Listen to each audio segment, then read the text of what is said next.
accident, an element of chance that had created this invisible killer. Except he hadn't left it to chance at all. Morris was already showing signs of flu. He'd been smart in his choice of bacteria. Legionella wasn't common, but it did happen. With the location he had chosen, it was unlikely that anyone else would be affected.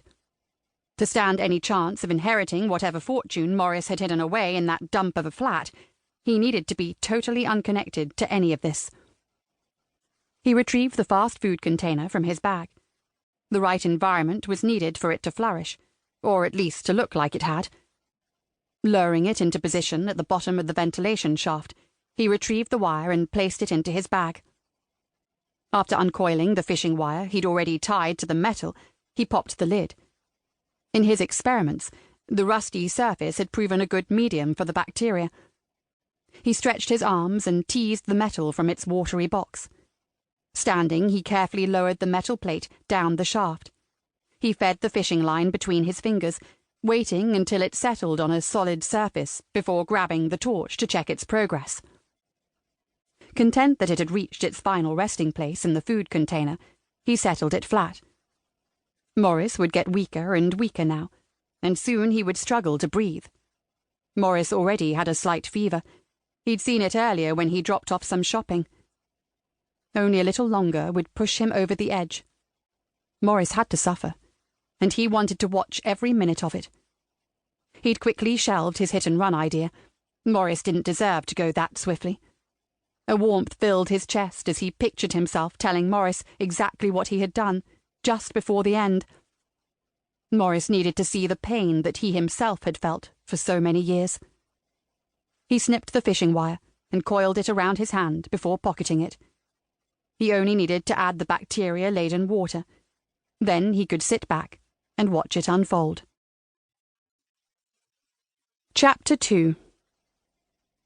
Lexi Ryan stretched out across the bed, expecting to clash with part of Helen's body at some point, only to be thwarted.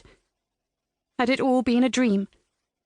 She rested on her elbows as she quickly scanned the dimly lit room for anything that would point to Helen's presence.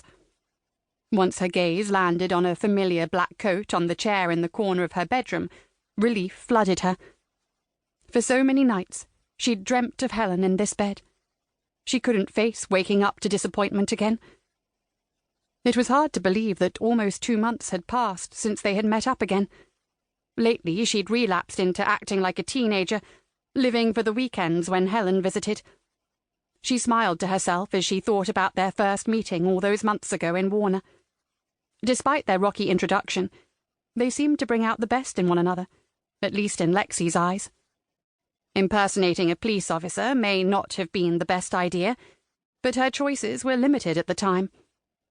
In the end, she'd assisted in apprehending a serial arsonist and a hit-and-run murderer during her stint as DC Kate Wolfe, hadn't she?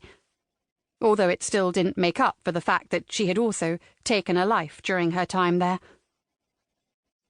Richard Jarvis had attempted to grab a knife as he'd barreled towards her before falling and cracking his head on the floor, but the circumstances made little difference to her. Was he even a victim?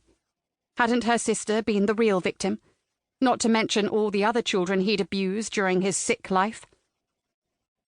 No matter how much she sugarcoated it, the harsh truth was that if she hadn't been there, it would never have happened. Her desire to inflict revenge and face her sister's sexual abuser had been too strong. She could have persecuted him for months before exposing him if she'd put her mind to it. Instead, she had gone for shock tactics. In her panic, as he scrambled towards her, she'd missed the knife entirely. She could never have fought him off. He had been too well built.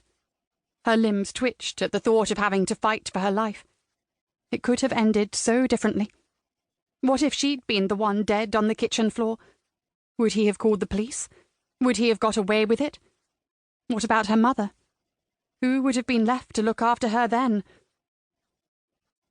Her decision to escape Warner with her freedom had been her only option, but leaving Helen behind was one of the most difficult things she'd ever done. Their last conversation, unsurprisingly, wasn't a great success. She had, after all, cheated her way into Helen's heart. Time was all she could offer.